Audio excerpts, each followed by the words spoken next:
தமிழக அரசு நீர் மேலாண்மை திட்டத்தை உருவாக்கி ஏரிகளை பாதுகாக்க நடவடிக்கை எடுக்க வேண்டும் என்று விவசாயிகள் வலியுறுத்தினர்.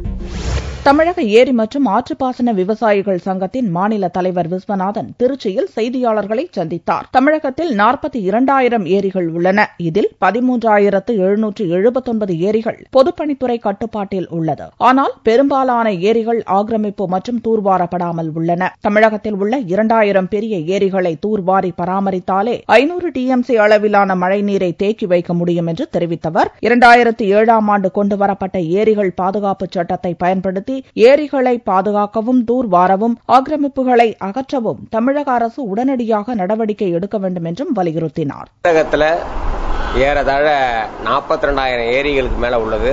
ஆனா அந்த ஏரியினுடைய பாசனம் பொய்த்து போச்சு. ஏனென்றால் வடகிழக்கு தென்மேற்கு பருவமழை காலங்களில் பெய்யக்கூடிய மழையை சேமித்து வைக்கல. ஒன்று. ரெண்டாவது அந்த ஏரிகள்லாம் ஆக்கிரமிப்பு செய்யப்பட்டிருக்காங்க. அந்த ஆக்கிரமிப்பை எடுக்கிறதுக்கும் 2007 ஏரிகள் பாதுகாப்பு சட்டம் என்று உருவாக்கப்பட்டது தமிழக அரசால். அந்த சட்டம் செயல்படுத்தப்பட்டதா என்ற ஒரு சந்தேகம் இருக்கிறது. கிட்டத்தட்ட தமிழகத்தில் 2,000 பெரிய ஏரிகள் உள்ளது. அந்த ஏரிகளில் அந்த மழைநீரை சேமித்து வைத்தாவே 500 TMC தண்ணீரை சேமித்து வைக்கலாம்னு சொல்லிட்டு ஆராய்ச்சி மூலமா பொறியாளர்கள் சொல்றாங்க. அந்த 2,000 ஏரிகளை தூர்வாருவதற்கு தமிழகத்தில் ஒரு மகா நீர் மேலாண்மை திட்டம்னு ஒன்று கொண்டு வரணும். தஞ்சை, புதுக்கோட்டை, அரியலூர், பெரம்பலூர் மாவட்ட விவசாயிகளை ஒருங்கிணைத்து பொதுப்பணித்துறை அலுவலகம் முன்பு ஆர்ப்பாட்டம் நடத்த உள்ளதாகவும் விஸ்வநாதன் தெரிவித்தார்.